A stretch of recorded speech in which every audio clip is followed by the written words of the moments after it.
नमस्कार मित्रांनो, स्वागत आहे तुमचं आपल्या या यूट्यूब चॅनलवर। तुम्ही जर या चॅनलवर नवीन असाल तर सबस्क्राईब करायला विसरू नका। आज आपण बघणार आहोत वर्ग 11वा विषय मराठी। त्यामध्ये आपला भाग चौथा आहे उपयोजित मराठी। आणि उपयोजित मराठीमध्ये आज आपल्याला अनुवाद या भागाचा स्वाध्याय या व्हिडिओमध्ये सविस्तररित्या अभ्यासायचा आहे। आपला हा स्वाध्याय कृतीच्या स्वरूपात आपल्याला दिला आहे। स्वाध्यायामध्ये किंवा कृतीमध्ये पहिला प्रश्न आहे फरक स्पष्ट करा। आणि फरक स्पष्ट करण्यामध्ये आपल्याला प्रत्येक प्रकारचे एक उदाहरण अपेक्षित आहे। त्यामध्ये आपल्याला अनुवाद आणि भाषांतर यामध्ये आपल्याला पहिले फरक स्पष्ट करायचा आहे। अनुवाद आणि भाषांतर। अनुवाद आणि भाषांतर यामध्ये फरक स्पष्ट करताना पहिले आपण त्याचं स्वरूप यामध्ये फरक स्पष्ट करूया। तर भाषांतराचे स्वरूप यामध्ये पहिला मुद्दा आहे मूळ मजकुरातील शब्द वाक्यरचना शैली भाषांतरात जशीच्या तशी टिकण्याचा प्रयत्न केला जातो। मूळ मजकुरातील शब्द वाक्यरचना शैली भाषांतरात जशीच्या तशी टिकवण्याचा प्रयत्न केला जातो। आता अनुवादाचे स्वरूप आहे शब्द संरचना शैली यापेक्षा एकूण आशयावर भर देऊन केलेले भाषांतर म्हणजे अनुवाद। अशा प्रकारे आपल्याला भाषांतर आणि अनुवाद याचे स्वरूप लिहिता येते। आता आपल्याला भाषांतर आणि अनुवाद यामध्ये फरक स्पष्ट करताना त्याचे वैशिष्ट्य लिहायचे आहे।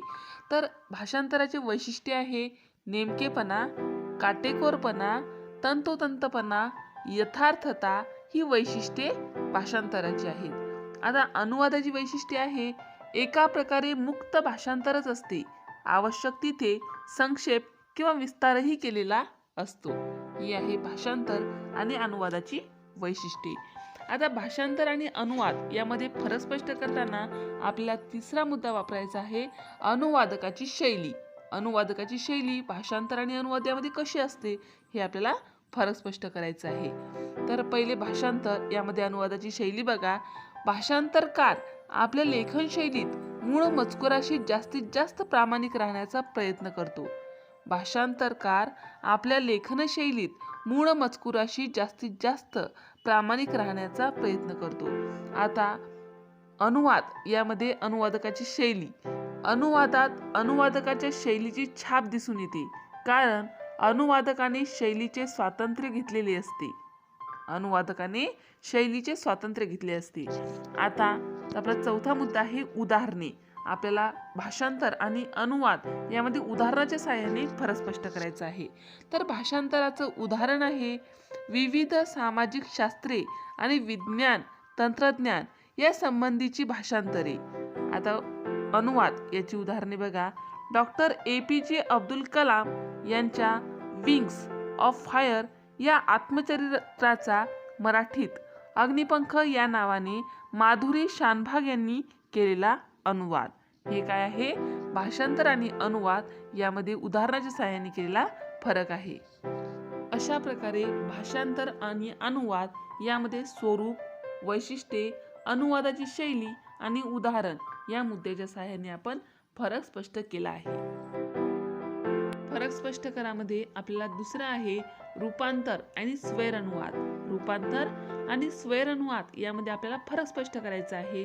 तर उत्तर आता रूपांतर आणि स्वैर अनुवाद यामध्ये फरक स्पष्ट करताना सुद्धा काही मुद्द्यांच्या आधारेच म्हणजे स्वरूप वैशिष्ट्ये अनुवादकाची शैली आणि उदाहरणे या मुद्द्याच्या आधारे आपल्याला फरक स्पष्ट करायचा आहे। तर रूपांतराचे स्वरूप कसे आहे ते बघा। मूळ कलाकृतीचे केवळ बीज घेऊन पूर्णतः नवीनच कलाकृती रचणे म्हणजे रूपांतर। मूळ कलाकृतीचे केवळ बीज घेऊन पूर्णतः नवीनच कलाकृती रचणे म्हणजे रूपांतर। आता स्वैर अनुवाद याचे स्वरूप आहे मूळ कथावस्तूला धक्का न लावता स्वातंत्र्य घेऊन स्वैर अनुवाद केला जातो। मूळ कथावस्तूला धक्का न लावता स्वातंत्र्य घेऊन स्वैर अनुवाद केला जातो। हे आहे रूपांतर आणि स्वैर अनुवाद यामध्ये स्वरूप मध्ये असलेला फरक। आता आपल्याला रूपांतर आणि स्वैर अनुवाद यांच्या वैशिष्ट्यामध्ये असलेला फरक बघायचा आहे। तर रूपांतर याची वैशिष्ट्ये आहेत एका प्रकारे मुक्त अनुवाद म्हणावा लागेल। मुळातील सांस्कृतिक वातावरण शैली यात आमूलाग्र बदल केलेला असतो। या प्रकारच्या आता स्वैर अनुवाद यामध्ये वैशिष्ट्ये बघा या प्रकारच्या अनुवादात प्रत्येक गोष्टीचा अनुवाद करण्याऐवजी मूळ संकल्पना विचारात घेऊन आणि अनुवादाचे स्वातंत्र्य घेऊन कलाकृती निर्माण करणे अपेक्षित असते. अशा प्रकारे रूपांतर आणि स्वैरानुवाद यांच्या वैशिष्ट्यामध्ये फरक आहे. आता आपल्याला तिसरा मुद्दा वापरायचा आहे, अनुवादकाची शैली. रूपांतर आणि स्वैरानुवाद यामध्ये अनुवादकाची शैली कशी असते? तर रूपांतर यामध्ये अनुवादकाची शैली बघा. रूपांतर हे एक प्रकारे पुनर्सर्जनच असते. रूपांतरकाराच्या शैलीला अनुवादकाच्या शैलीपेक्षा अधिक स्वातंत्र्य असते. आता स्वैरानुवाद यामध्ये अनुवादकाची शैली आहे, वाचकांच्या संवेदनशीलतेला रुचेल पचेल असा बदल करण्याची शैली अनुवादक वापरतो. अशा प्रकारे रूपांतर आणि स्वैरानुवाद यामध्ये अनुवादकाची शैली यामध्ये फरक स्पष्ट करता येतो. चौथा मुद्दा आहे उदाहरण. रूपांतर आणि स्वैरानुवाद यांच्या उदाहरणामध्ये काय फरक आहे तो आपल्याला बघायचा आहे. तर रूपांतर याची उदाहरण आहे पु ल देशपांडे यांचे ती फुलराणी हे नाटक जॉर्ज बर्नार्ड शॉ यांच्या पिग्मेलियन या इंग्रजी नाट्याच्या भावानुवाद किंवा अनुसर्जन हे त्याचं उदाहरण आहे रूपांतराचं. आता स्वैरानुवाद याचं उदाहरण आहे गुरु रवींद्रनाथ टागोर यांच्या मूळ बंगाली कवितेच्या श्यामला कुलकर्णी यांनी केलेला जाता अस्ताला हा स्वैर अनुवाद आहे.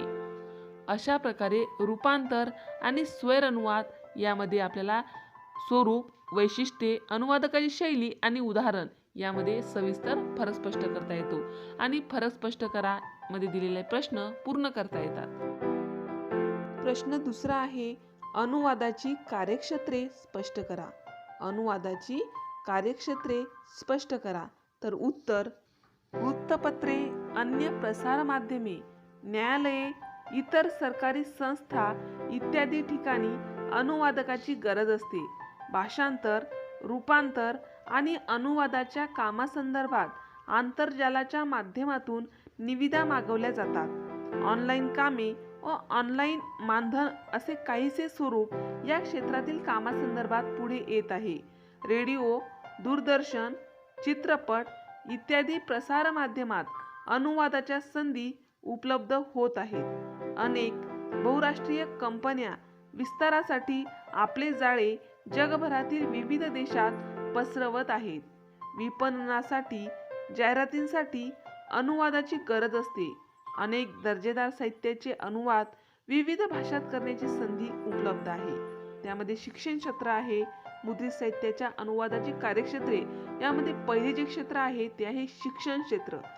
शिक्षण क्षेत्रामध्ये अनुवादाला विशेष महत्त्व प्राप्त झालेले आहे. उदाहरण, कला, वाणिज्य, विज्ञान, तंत्रज्ञान, वैद्यक, अभियांत्रिकी, कायदा, गृहविज्ञान इत्यादी. दुसरा आहे वैद्यकीय क्षेत्र. वैद्यकीय क्षेत्र औषधासोबत असणारे माहितीपत्रक रुग्णांच्या सोयीसाठी त्यांच्या भाषेत उपलब्ध करून देणे. तिसरा आहे कायद्याचे क्षेत्र.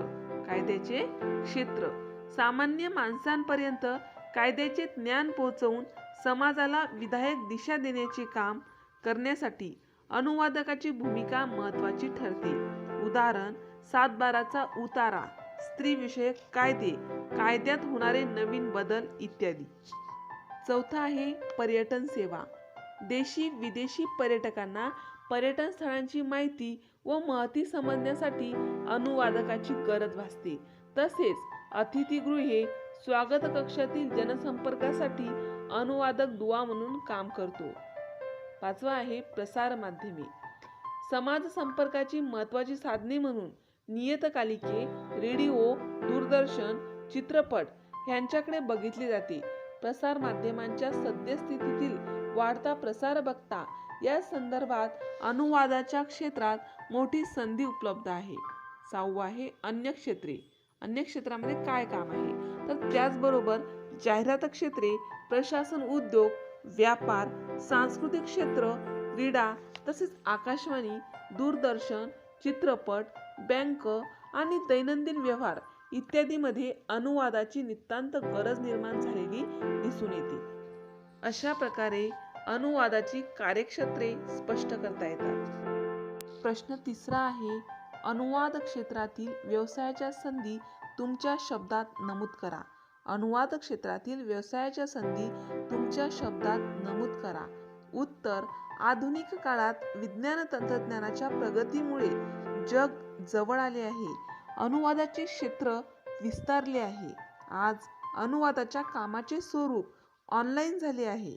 वृत्तपत्रे, प्रसारमाध्यमे, न्यायालये, सरकारी तसेच खाजगी संस्था इत्यादी क्षेत्रात अनुवादकाला व्यवसायाच्या संधी आहेत. त्यासाठी आंतरजालाच्या इंटरनेटद्वारा माध्यमातून निविदा मागवल्या जातात. ऑनलाईन कामे व ऑनलाईन मानधन असे स्वरूप झाले आहे. आज जागतिकीकरणात अनेक बहुराष्ट्रीय कंपन्या जगभरात विस्तारत आहेत. आपले जाळे जगभरातील विविध देशात पसरवत आहे. या कंपन्यांच्या विपणनासाठी व जाहिरातींसाठी अनुवादकाची गरज असते. शिक्षण, वैद्यकीय क्षेत्र, जनसंपर्क, पर्यटन क्षेत्र, प्रसारमाध्यमे इत्यादी क्षेत्रात आज अनुवादकाला व्यवसायाच्या संधी मोठ्या प्रमाणात उपलब्ध होत आहेत. अशा प्रकारे अनुवाद क्षेत्रातील व्यवसायाच्या संधी आपण नमूद करू शकतो. प्रश्न 4 आहे, अनुवाद करणे ही सर्जनशील कृती आहे, हे विधान स्पष्ट करा. प्रश्न पुन्हा एकदा ऐका. अनुवाद करणे ही सर्जनशील कृती आहे, हे विधान स्पष्ट करा. उत्तर: अनुवाद ही 2 भाषांमधली आंतरक्रिया असते.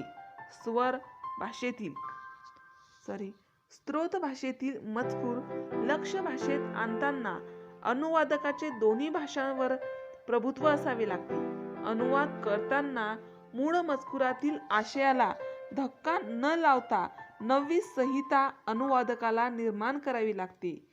एका भाषेतील साहित्यकृती दुसऱ्या भाषेतील वाचकांपर्यंत पोहोचवणे हे अनुवादकाचे प्रधान कार्य असते. ती पुढच्या पिढीच्या हाती सुपूर्द करायची असते. अनुवादकाला मूळ साहित्यकृतीतला आशय, भाषेचा डौल, तत्कालीन संदर्भ, व्याकरण विशेष इत्यादी बाबी अनुवादित साहित्यात सहजपणाने आणायच्या असतात. अनुवादकासाठी हे कौशल्यपूर्ण काम आहे. मूळ साहित्यकृतीचा समर्थ ताकदीने केलेला अनुवाद वाचकावर प्रभाव टाकणारा ठरतो. 2 समाज, संस्कृती यांना जोडण्याचे काम अनुवादक करीत असतो. त्यामुळे अनुवादकाने केलेला अनुवाद केवळ तांत्रिक रूपांतर नसते. मूळ संहितेला अनुवादित करताना नव्या सांस्कृतिक, सामाजिक वातावरणात रुजवणे ही सर्जनशील कृती आहे. अशा प्रकारे अनुवाद करणे ही सर्जनशील कृती आहे, हे विधान स्पष्ट करता येते. प्रश्न 5 आहे, अनुवाद करताना पाळायची पथ्ये तुमच्या शब्दात लिहा. अनुवाद करताना पाळायची पथ्ये तुमच्या शब्दात लिहा. उत्तर: कलाकृतीची निवड करताना कलाकृती उत्कृष्ट व उपयुक्त असावी. मूळ कलाकृतीशी प्रामाणिक राहून अनुवाद करावा. अनुवाद करताना वर्णन, विवेचन इत्यादीमध्ये स्पष्टता असणे आवश्यक आहे. तसेच अचूकताही महत्त्वाची आहे. अनुवाद विश्वासार्ह असावा. पूर्वग्रहदूषित दृष्टिकोन न ठेवता कलाकृतीला न्याय देणे अपेक्षित आहे. स्वतःच्या विचारांचे, मूल्यव्यवस्थेचे रोपण कलाकृतीवर करू नये. अनुवाद करताना स्रोत भाषा व लक्ष्य भाषा यांच्या व्याकरणाची उत्तम समज असावी. अनुवाद वाचकांना समृद्ध करणारा असावा. मूळ कलाकृतीतील स्थळे, वृत्तपत्रे, मासिके, पुस्तके इत्यादींच्या मूळ नावांचा अनुवाद करू नये. कलाकृतीचे स्वरूप आणि अनुवादकाची गरज लक्षात घेऊन अनुवाद स्वैर असावा की शब्दशः हे ठरवले जावे. अशा प्रकारे अनुवाद करताना पाळायची पथ्ये सविस्तर आपल्याला लिहिता येतात किंवा पाळता येतात. प्रश्न 6 आहे, अनुवादामुळे सांस्कृतिक संचित विस्तारते, याबाबत तुमचे मत स्पष्ट करा. अनुवादामुळे सांस्कृतिक संचित विस्तारते, याबाबत तुमचे मत स्पष्ट करा. तर उत्तर जगात विविध संस्कृती नांदत असतात. प्रत्येक देशाच्या संस्कृतीचे संचित हे त्या देशातल्या साहित्यात असते. समाज जीवनाचे प्रतिबिंब साहित्यात उमटत असते. अनुवादामध्ये एका संस्कृतीतील साहित्य दुसऱ्या संस्कृतीत आणले जाते. मूळ साहित्यकृतीतील सामाजिक सांस्कृतिक वातावरण अनुवादात नव्या वातावरणात रुजवले जाते. थोडक्यात एक सांस्कृतिक जीवन अनुवादात नव्याने फुलवलेले असते. अनुवादक हा दोन भाषांना पर्यायाने संस्कृतींना जोडणारा दुवा असतो. दोन भिन्न भाषांचे अभिसरण अनुवादात केलेले असते. विशिष्ट संस्कृतीतील तत्कालीन संदर्भ अनुवादाच्या माध्यमातून दुसऱ्या भाषेशी एकजीव करून सांगितले जातात. सांस्कृतिक आदानप्रदान खऱ्या अर्थाने अनुवादात घडत असते असे म्हणता येईल. अशा प्रकारे अनुवादामुळे सांस्कृतिक संचित विस्तारते. याबाबत आपले मत आपल्याला स्पष्ट करता येते. प्रश्न 7वा आहे, बोलीभाषा आणि प्रमाण भाषा याबाबतची अनुवादकाची भूमिका स्पष्ट करा. बोलीभाषा आणि प्रमाण भाषा याबाबतची अनुवादकाची भूमिका स्पष्ट करा. उत्तर समाजात एकत्र राहणे, एकमेकांशी संपर्क करणे या मनुष्याच्या गरजा आहेत. या गरजांची पूर्तता भाषा करीत असते. साहित्यातील विभिन्न भाषातील साहित्याची व्यापकता जाणून घ्यायची असेल तर अनुवादाच्या मार्गावरून जावे लागते. अनुवादक हा दोन भाषांना जोडण्याचे काम करीत असतो. त्यामुळे स्त्रोत भाषा व लक्ष्य भाषा या दोहोंवर अनुवादकाचे प्रभुत्व असायला हवे. मूळ साहित्यकृतीतील भाषेचा डौल लक्षात घेऊन अनुवादाची भाषा निश्चिती करावी लागते. मूळ साहित्यकृतीचे अंतरंग बोलींचे असेल तर अनुवादात बोलींची बाज कायम ठेवणे उचित असते. अशा वेळी प्रमाण भाषेचा आग्रह करून चालत नाही. बोलीभाषा प्रमाण भाषेला जीवनरस पुरवत असतात. या प्रमाण भाषा एकाहून अधिक बोलींना सामावत आपला परीघ विस्तारत असतात. अनुवादकाला प्रमाण भाषा व बोलीभाषा यातील हा सूक्ष्म भेद जाणून घेणे फार महत्त्वाचे असते. शिक्षण, शासकीय नियम, कायदेविषयक शासन व्यवहार इत्यादींसाठी अनुवादकाला प्रमाण भाषेच्या तंत्राचा वापर करणे गरजेचे असते. अशा प्रकारे बोलीभाषा आणि प्रमाण भाषा याबाबतची अनुवादकाची भूमिका खूप महत्त्वपूर्ण आहे हे आपल्याला स्पष्ट करता येते. प्रश्न 8वा आहे, खालील परिच्छेदाचा हिंदी व इंग्रजी भाषेमध्ये अनुवाद करा. खालील परिच्छेदाचा हिंदी व इंग्रजी भाषेमध्ये अनुवाद करा. त्यामध्ये आपल्याला एक परिच्छेद दिला आहे, त्याचा आपल्याला हिंदी आणि इंग्रजीमध्ये अनुवाद करायचा आहे, म्हणजे ट्रान्सलेशन करायचं आहे. ते पहिले मी तुम्हाला तो परिच्छेद वाचून दाखवते. मोहन आज सकाळी लवकर जागा झाला. त्याने दात घासले, तोंड हातपाय धुतले आणि तो अभ्यासाला बसला. आज तो खेळायला गेला नाही. मोहनने 10 वाजता भोजन केले, लेखन साहित्य घेतले आणि तो परीक्षेसाठी शाळेत निघून गेला. हा एक मराठी परिच्छेद आहे. आता याचा आपल्याला हिंदी व इंग्रजीमध्ये अनुवाद करायचा आहे. तर उत्तर, पहिले हिंदीमध्ये अनुवाद बघा. मोहन आज सुबह जल्दी जागा. उसने दंतमंजन किया, मुंह हाथ पैर धोए और वह अध्ययन के लिए बैठा. आज वह खेलने नहीं गया. मोहन ने सुबह 10 बजे भोजन किया, अपनी लेखन की सभी सामग्री ली और वह विद्यालय में परीक्षा के लिए निकल गया. आता इंग्रजी अनुवाद आहे. Today Mohan wake up early in the morning. He freshed up and started study. Today he did not go to play. Mohan had take his breakfast at 10 o'clock. Then he picked up his writing material and left for school for his exam.